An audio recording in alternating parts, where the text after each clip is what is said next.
Okay, so we finished Nyung Ne. Yay! And everybody's still alive. And you know, it's an interesting practice because many things, you know, everybody has a different experience doing it, and many things come up, and just like our regular practice, every time you do it, it's different.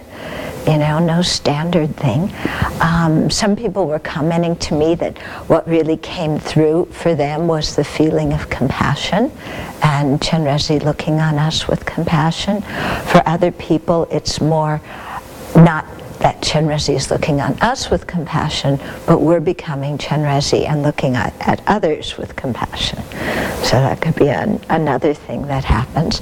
For some people, it's more you know, because we really stop and meditate on emptiness there. We don't just rush through those parts. And so some people may have some aha moments, you know, about that. And also, I think regarding the physical aspects of it, sometimes it helps you get over fear about your body. You know, because sometimes, like I told you the first time I heard, you're not eating for a whole day, like, you know, this is not done in my family, you know, never. And, you know, and then you realize, oh, you can go a whole day without eating and not drinking, and you live through it, wow. And, you know, and that you can sometimes not feel well, but you can still do your practice, you know, because, you know, when you're doing Nyung Ne, you have to come to all the sessions. Even you feel lousy, even, you know, you lean against the wall and like just say Om Mani Padme Hum because you can't focus on anything else, which no one here did, but you know, I've seen places where that's done.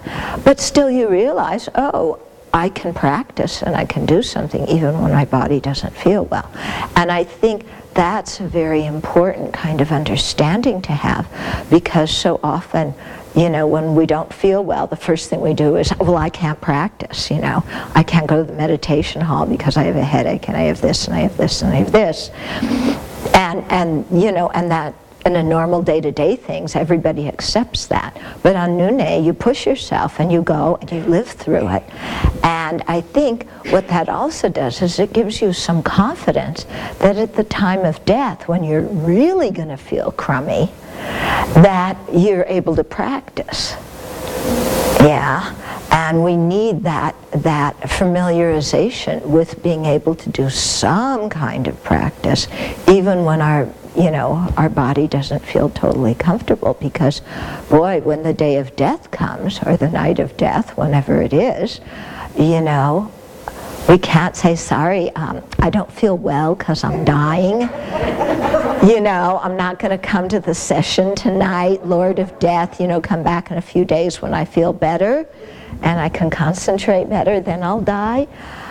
You know, that's not going to work.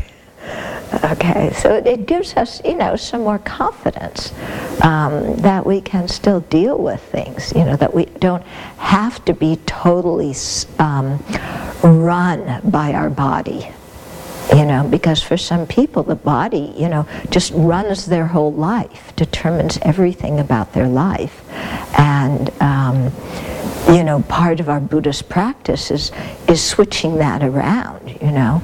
Instead of physical pleasure and physical pain being the focus, it's like, let's develop the Dharma pleasure, you know, the mental pleasure that comes from Dharma practice, and focus on that. And then the body, you know, we pay attention to it, but we don't have to make a big deal about it, so much so that it overwhelms everything else we want to do in our life. Okay. Does anybody want to speak a little bit about their experience in Nyung Ne? So this was my first time doing Nyung Ne, and this was actually my first retreat as well. So that was, everything was a little unexpected, but at the same time it was good.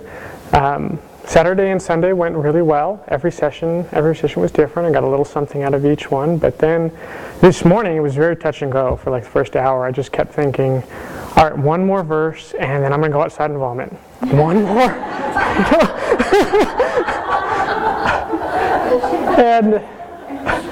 I really did that for about the first hour, and then I thought, okay, I mean, even though I feel terrible, I can still sit here.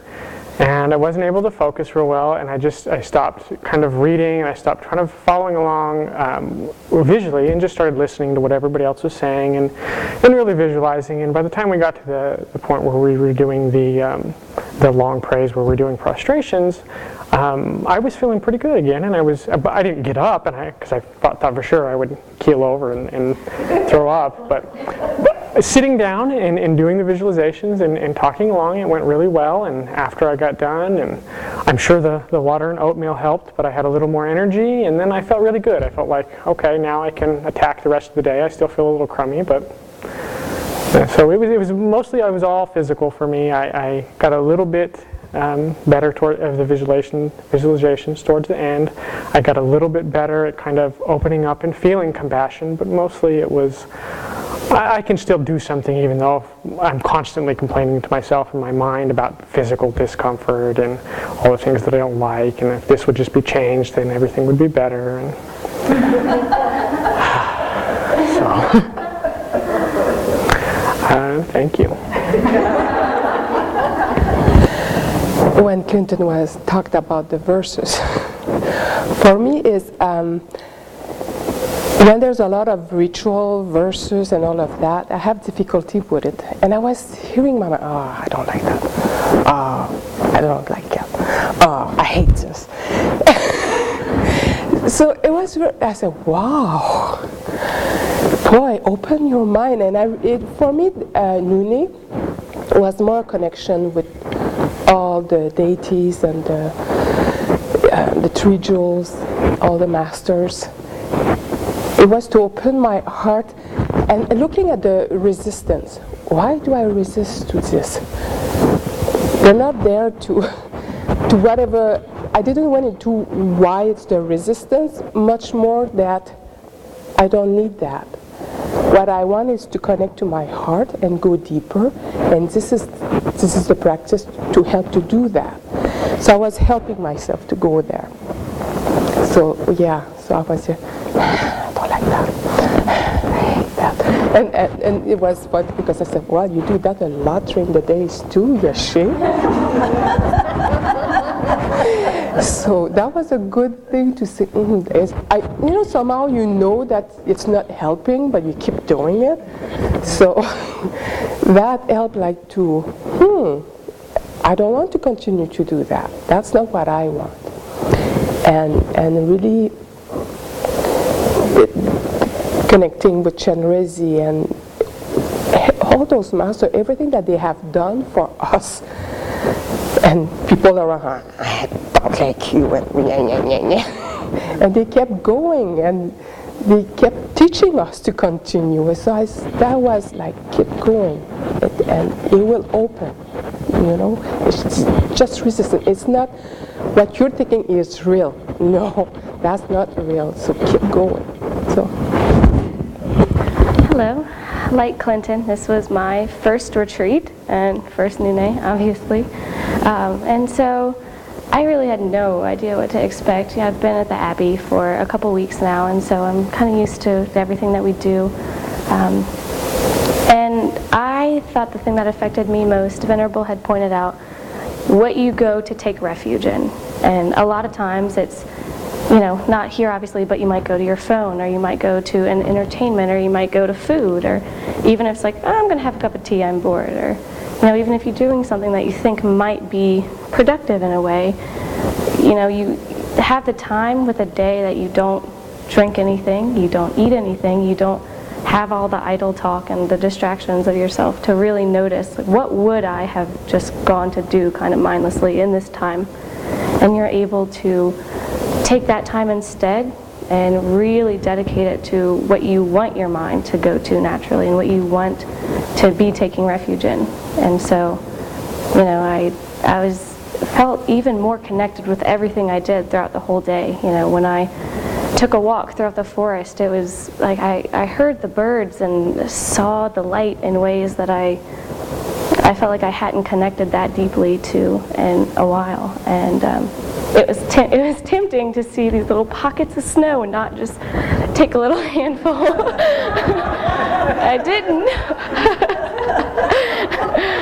But to really be mindful about what you take refuge in, and to be very intentional about what you take refuge in, I found very, very moving and very, I feel amazing today, and I felt amazing throughout the whole time except for this morning when I was about to drink my toothpaste. You made it, and now I've gone one day in my whole life without the pleasures that some people don't have the options to go without, and so thank you all for the opportunity to do this. So I first did the Nyung Ne practice in 2008, and it was with the Kagyu nuns in Nepal, and we did 4 at a go. And so this is my 8th pair, so really rejoicing to have this opportunity. And for me, that was the first time I did a Chenrezi and a tantric practice, and it really deepened my faith in purification. Yeah, in ways I didn't expect. I remember the first morning that we fasted, and then the next morning is always the hardest, I think, after you've gone through that one day. And I remember being so desperate and praying very hard in my room, like, oh, I can't bear it anymore. And then my mind actually turned, and I thought, may I take on all the suffering of beings who are going through the same thing? Because, you know, if it's so unbearable just for one day, just imagine what it's like for people who live with this as the norm. Yeah, so for me, it always deepens that sense of faith and purification and compassion. So the first Nyung Ne, I remember being extremely cold all the time. I'm often still very cold. And the last 2, I got really tired. I don't nap. People here know that. But this last Nyung Ne, I couldn't do anything in between the breaks. I was just passed out, trying to listen to a talk, working on the Precious Garland transcripts. It was terrible. So like, okay, relax, you're just purifying. And this morning, I woke up so angry, unbelievably angry, sweating through my clothes. So, like, wow, which never happens. I mean, I wonder if people had turned on the heat. So, I'm glad to have purified some karma there, I think. I mean, so those palpable experiences to my mind is like, wow, this is working, and you can really rejoice. And I guess I did this practice this time specifically for people I know who are having a lot of difficulty with cancer. It gives my mind something to do, like, to imagine that I can help purify their sickness or provide some kind of support in some way. And I thought a lot about this person I knew from college who comes from Haiti, and he worked 2 jobs and sent all his savings back to his village to start a water system there. So, just thinking of all the people who don't have access to water, such a huge global issue. Yeah, so when you get that little drop from Venerable there, it's like, wow, don't put it in your mouth.